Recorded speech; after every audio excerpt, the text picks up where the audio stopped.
ಅಯೋಧ್ಯೆ ರಾಮ ಮಂದಿರದ ಸುಮಾರು 7.5 ಕೋಟಿ ರೂಪಾಯಿ ದೇಣಿಗೆ ಕಳವು ಪ್ರಕರಣಕ್ಕೆ ಸಂಬಂಧಪಟ್ಟ ಹಾಗೆ ಎಐಎಂಐಎಂ ಮುಖ್ಯಸ್ಥ ಆಸಾದುದ್ದೀನ್ ಓವೈಸಿ ಕೊಟ್ಟಿರುವಂತಹ ಹೇಳಿಕೆ ವೈರಲ್ ಆಗ್ತಾ ಇದೆ. ಉತ್ತರ ಪ್ರದೇಶದ ಸರ್ಕಾರದ ವಿರುದ್ಧ ತೀವ್ರ ವಾಗ್ದಾಳಿಯನ್ನ ನಡೆಸಿರುವಂತಹ ಓವೈಸಿ ಟ್ರಸ್ಟ್ನಲ್ಲಿ ಮುಸ್ಲಿಂ ಏನಾದ್ರೂ ಇದ್ದಿದ್ರೆ ಇಷ್ಟೊತ್ತಿಗೆ ಎನ್ಕೌಂಟರ್ ಆಗ್ತಿತ್ತು ಅಥವಾ ಬುಲ್ಡೋಸರ್ ಕ್ರಮ ಜರುಗಿಸ್ತಾ ಇದ್ರು ಅಂತ ವ್ಯಂಗ್ಯದ ಮಾತುಗಳನ್ನಾಡಿದ್ದಾರೆ.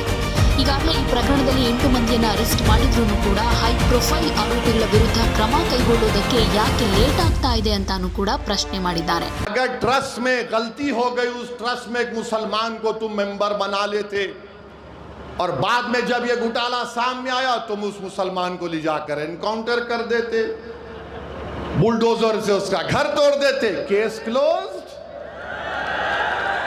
चंपक तो मजे में है, चंपक अभी पूरे चंपक मजे में है।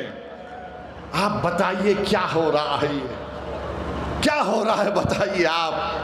किसका घर नहीं तोड़ा जा रहा है, जिनको गिरफ्तार किया गया उनको पुलिस कस्टडी भी नहीं ली जाती। अब शायद आज के बाद, मेरे बोलने के बाद शायद कल पुलिस कस्टडी ले लेंगे। बताओ आज क्या हो रहा है उत्तर प्रदेश में।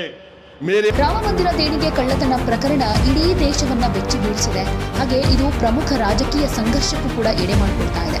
ವಿರೋಧ ಪಕ್ಷಗಳು ಯೋಗಿ ಆದಿತ್ಯನಾಥ್ ಸರ್ಕಾರದ ವಿರುದ್ಧ ವಾಗ್ದಾಳಿಯನ್ನು ನಡೆಸ್ತಾ ಇದೆ.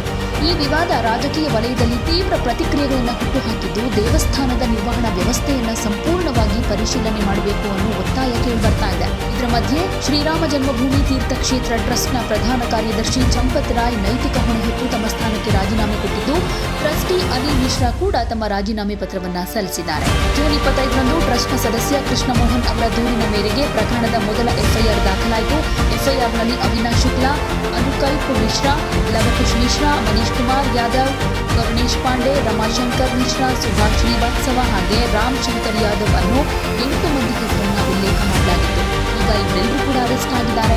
ಇದರೊಂದಿಗೆ ಇನ್ನೂ ಕೆಲವು ಅಪರಿಚಿತ ವ್ಯಕ್ತಿಗಳ ಹೆಸರನ್ನು ದೂರಿನಲ್ಲಿ ಹೆಸರಿಸಲಾಗಿದ್ದು, ಕಳವಾಗಿರೋ ನಿಖರವಾದ ಮೊತ್ತ ಇನ್ನೂ ಕೂಡ ತಿಳಿದು ಬಂದಿಲ್ಲವಾದರೂ ದೇವಸ್ಥಾನದ ಲೆಕ್ಕಪತ್ರಗಳಿಂದ ಸುಮಾರು 7.5 ಕೋಟಿ ರೂಪಾಯಿ ನಗದು ನಾಪತ್ತೆಯಾಗಿದೆ ಅನ್ನೋ ಅಂದಾಜು ಮಾಡಲಾಗಿದೆ. ಈಗಾಗಲೇ ಪೊಲೀಸರು ಆರೋಪಿಗಳಿಂದ ಇಲ್ಲಿ ತನಕ 80 ಲಕ್ಷ ರೂಪಾಯಿಗಳನ್ನ ವಶಕ್ಕೆ ಪಡೆದುಕೊಂಡಿದ್ದಾರೆ. ತನಿಖೆ ಇನ್ನೂ ಮುಂದುವರಿತಾ ಇದೆ. ಯಾವುದೇ ಸುದ್ದಿಯ ಅಪ್ಡೇಟ್ ಅನ್ನ ಮಿಸ್ ಮಾಡ್ಕೊಳ್ಬಾರ್ದು ಅಂದ್ರೆ ಈಗ್ಲೇ ಒನ್ ಇಂಡಿಯಾವನ್ನ ಸಬ್ಸ್ಕ್ರೈಬ್ ಮಾಡಿ. ನಿಮಗೆ ಬೇಕಾದ ಭಾಷೆಯಲ್ಲಿ ಎಲ್ಲಾ ಸುದ್ದಿ ತಿಳಿಬೇಕು ಅಂದ್ರೆ ಒನ್ ಇಂಡಿಯಾ ಆಪ್ ಅನ್ನ ಡೌನ್ಲೋಡ್ ಮಾಡ್ಕೊಳ್ಳಿ.